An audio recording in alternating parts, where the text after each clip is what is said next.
Bienvenidos a Capital 360, el podcast que explora el mundo de las finanzas y la inteligencia artificial. ¿Qué tienen en común un conserje de un pueblo rural en Estados Unidos y un alto ejecutivo de finanzas educado en Harvard?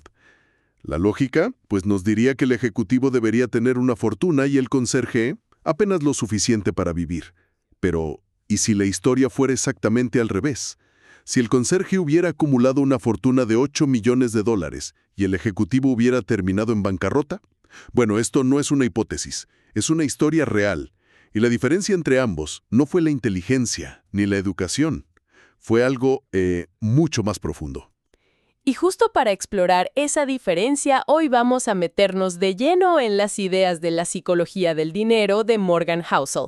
La misión es desentrañar una idea que la verdad te cambia el chip.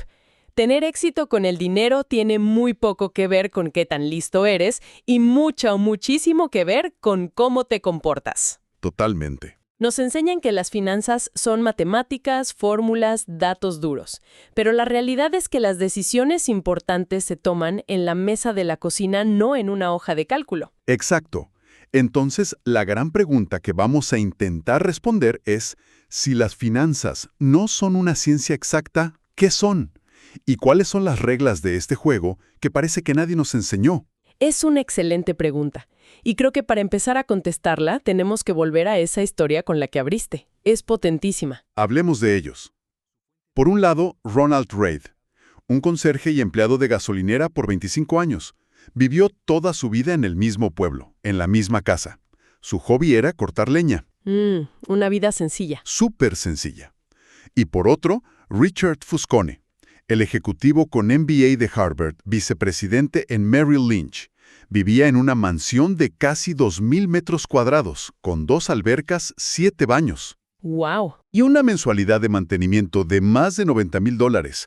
Una vida de éxito total en apariencia. En apariencia. Porque lo que pasó fue que Ronald Reid, con su sueldo modesto, hizo algo muy simple. Ahorró lo poco que pudo, lo invirtió consistentemente en acciones de primera y, aquí está la clave, esperó. Décadas. Fue paciente.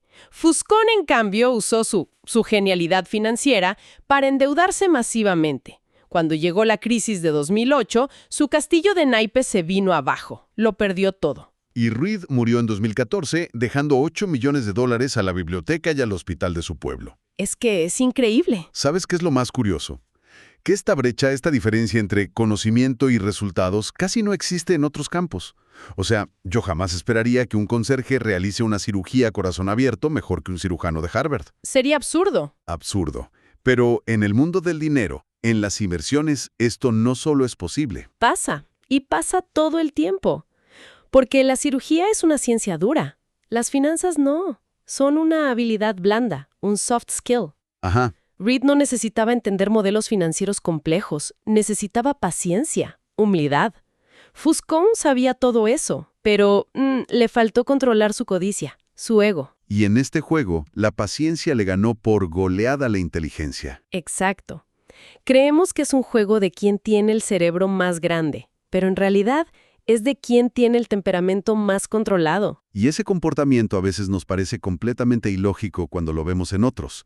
Pienso, por ejemplo, en la gente que compra billetes de lotería. Desde fuera, para alguien con educación financiera, parece una locura. Gastar dinero que no tienes en algo con probabilidades bajísimas.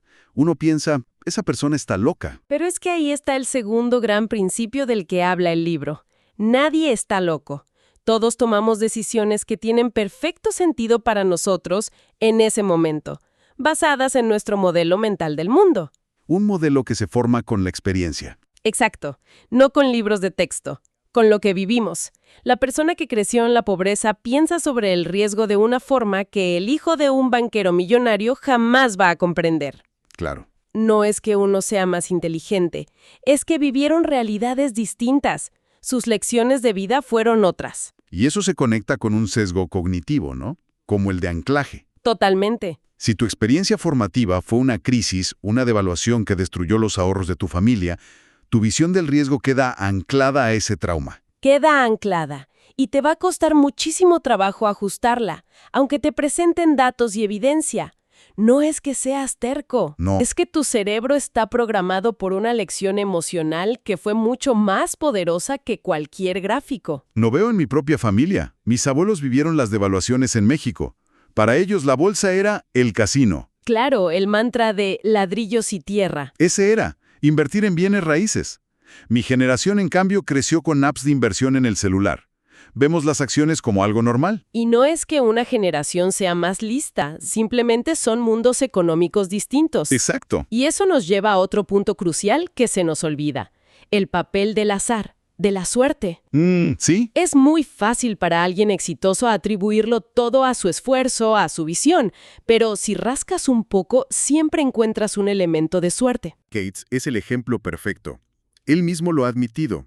Tuvo la suerte, 1 en 1.000.000, de ir a una de las poquísimas prepas en el mundo que en 1968 tenía una computadora. 1 en 1.000.000. Sin esa casualidad, él dice que Microsoft probablemente no existiría. Es increíble. Pero la historia no acaba ahí, porque la suerte tiene una hermana gemela: el riesgo. Son dos caras de la misma moneda. Ajá. En esa misma escuela, Gates tenía un mejor amigo, Kent Evans. Igual de brillante, igual de apasionado, planeaban tener una empresa juntos. Eran un equipo. Un equipo. Pero Kent murió en un accidente de montañismo antes de graduarse. Una tragedia con una probabilidad también de 1 en 1.000.000. ¡Wow! Es la misma fuerza pero en direcciones opuestas. Exactamente. Suerte y riesgo. Y esto nos enseña que nada es tan bueno o tan malo como parece. Claro. Cuando vemos un éxito descomunal, no solo vemos esfuerzo, también vemos suerte. Y cuando vemos un fracaso, no siempre es por malas decisiones. A veces es la mala suerte haciendo de las suyas. Ok, esto es fascinante, pero suena un poco desalentador.